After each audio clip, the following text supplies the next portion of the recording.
Use the bubble wrap foil stuff right up against in between there, and then I used this foil backed insulation foam core stuff, and I used a layer of plastic. I noticed that this foil bubble wrap stuff, it does soak in water, but it'll still be functional. It'll kind of wick out of there and dry out, and I'm gonna just let it out in the sun and just let it kind of evaporate and wick out. So once I get this all sealed in, then this should work just fine. But it's at least it's not the fiberglass stuff that just soaks up as a sponge, and it breaks apart, and I just hate it.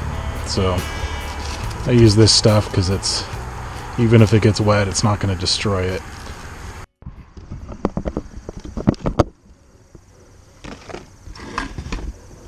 So today it was raining, and I noticed that this thing came off. This is the old cover. Look at that plastic. That is so ridiculous. And I didn't realize it was so advanced, or the breakdown of this plastic was so advanced, and it eventually just kind of flew off. That is kind of funny. Here's the vent that I got off of that one trailer that I was telling you about in another video, and check that out. Metal. That is what I'm talking about. That's going to stick around for a while. None of this cheap plastic crap. Metal. That's where it's at. So I'll just clean off the edge, and then I'm going to use this Luxol seal. I'm not really sure what the best seal is, other than I know that if it's waterproof, mildew resistant, paintable, sticks to almost anything, tough, elastic sealant. I know that elasticity is good for a roof sealant, just because you got, if it's really hard and brittle, then it'll probably vibrate and like get cracks, and usually any silicone or anything, whatever it is going to be a little bit flexible. But I like that it says elastic on there, and looks good to me, so I'm just gonna put a whole bunch on that, make sure it squeezes in there. I'll be very generous and liberal with the application on there, because I only want to do this once, so that's what I'm going to do. See how flexible that is? That's why the sealant has to be a little flexible.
So I finally got this on here after about a month or two thinking about it. I was kind of putting it off, but I had to do it just because of the rain and the other vent falling off there. It's going to stick around a while. Makes me feel good. That's quality stuff right there. Alright, well here it is inside. Installed. Looks pretty good. So this is the part that's going to have to go in on the inside. And like I said in my other video, I'm going to have to trim this down a little bit. Probably till about there or whatever, because this is not as thick. So I need to trim it down so it fits just right over that.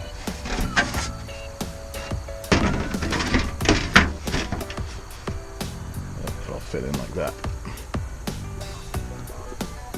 And then I'll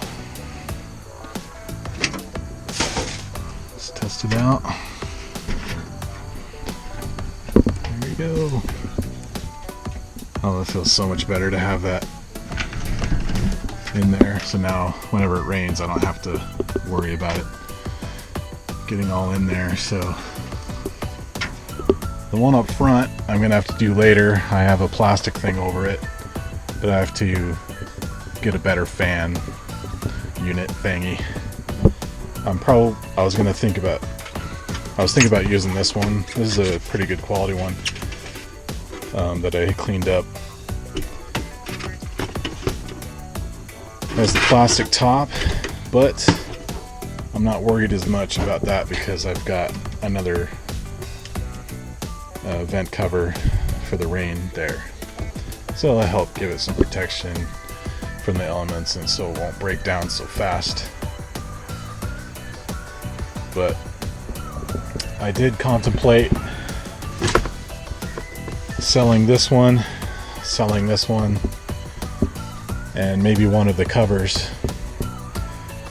in order to get money for the better quality fan up there.